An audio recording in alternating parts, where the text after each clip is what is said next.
नमस्कार। आज हम एक ऐसे दस्तावेज की बात करने वाले हैं जो भारत के लोकतंत्र की बिल्कुल जड़ में है। एक ऐसा फॉर्म जो करोड़ों लोगों की आवाज को ताकत देता है। देखिए, ये सिर्फ एक कागज का टुकड़ा नहीं है, बल्कि ये 90 करोड़ से भी ज्यादा भारतीय नागरिकों के लिए लोकतंत्र में शामिल होने का, अपनी बात कहने का एक गेटवे है, एक दरवाजा है। तो सवाल ये उठता है कि आखिर कागज का ये एक पन्ना हमें बताता क्या है। चलिए इसे परत दर परत खोलते हैं और समझने की कोशिश करते हैं कि ये भारत के विशाल चुनावी सिस्टम के बारे में क्या कहानी कहता है। तो सबसे पहला सवाल, आखिर ये फॉर्म है क्या? ये है भारतीय चुनाव आयोग यानी इलेक्शन कमीशन ऑफ इंडिया का एक वेरिफिकेशन फॉर्म। इसका सीधा साधा काम है ये पक्का करना कि जो वोटर्स की लिस्ट होती है, जिसे हम इलेक्टोरल रोल कहते हैं, वो एकदम सही हो, उसमें कोई गलती ना हो। क्योंकि देखिए, लोकतंत्र में हर एक वोट की कीमत होती है ना। और ये फॉर्म बस यही पक्का करता है कि हर लायक वोटर का नाम उस लिस्ट में हो। अब इस फॉर्म का जो पहला हिस्सा है वो एक बहुत ही बेसिक लेकिन सबसे जरूरी सवाल का जवाब देता है। वोट देने वाला इंसान आखिर है कौन? देखिए, लोकतंत्र का एक सुनहरा नियम है, एक इंसान एक वोट। ये फॉर्म बस इसी नियम को जमीन पर उतारता है। ये पक्का करता है कि हर नागरिक की सिर्फ और सिर्फ एक ही चुनावी पहचान हो, एक से ज्यादा नहीं। और ये होता कैसे है? बहुत सिंपल है। फॉर्म पर वोटर का नाम, उनकी जन्म की तारीख और मोबाइल नंबर जैसी बेसिक जानकारी मांगी जाए। ये किसी भी इंसान की पहचान की, आप कह सकते हैं, बुनियाद होती है। और एक बड़ी मजेदार चीज है इस फॉर्म में, ध्यान से देखने पर पता चलता है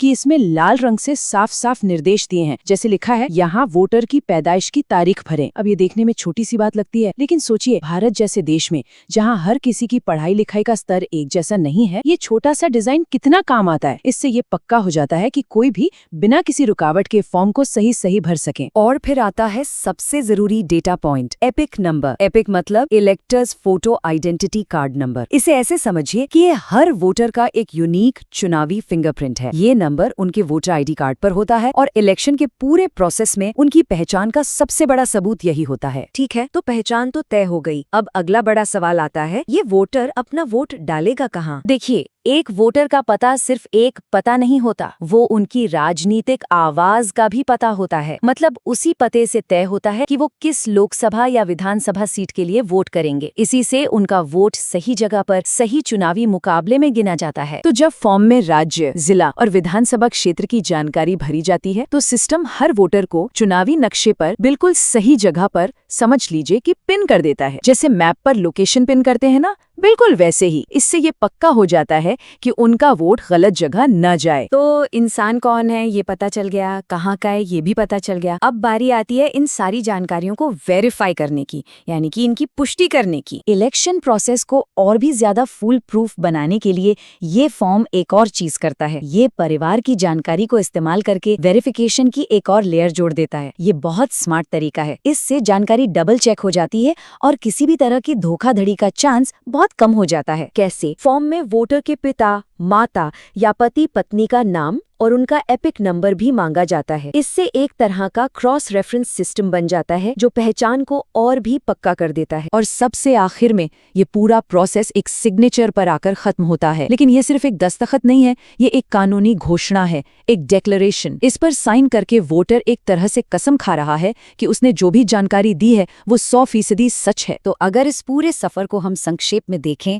तो एक वोटर की एंट्री 4 आसान स्टेप्स में पूरी होती है। पहला, अपनी पर्सनल जानकारी दीजिए। दूसरा, अपने पते को कंफर्म कीजिए। तीसरा, परिवार की जानकारी से उसे लिंक कीजिए। और चौथा, एक डिक्लेरेशन पर साइन कीजिए। तो अभी तक हमने ये तो देख लिया कि इस फॉर्म में क्या क्या होता है। अब असली सवाल पर आते हैं, ये क्यों इतना जरूरी है? यही साधारण सा दिखने वाला कागज दरअसल निष्पक्ष चुनावों की रीढ़ की हड्डी है। यही तो पक्का करता है कि एक व्यक्ति एक वोट का नियम लागू हो। यही धोखाधड़ी को रोकने में मदद करता है। यही एक साफ सुथरी और पारदर्शी वोटिंग लिस्ट बनाता है। और ये सारी चीजें मिलकर हमारे लोकतंत्र को सेहतमंद रखती हैं। तो आखिर में सवाल ये है कि कागज का एक पन्ना किसी इंसान को वोटर में कैसे बदल देता है?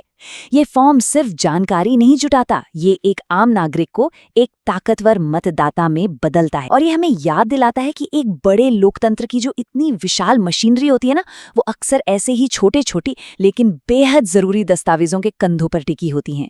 वही दस्तावेज जो हर एक आवाज को मायने देते हैं।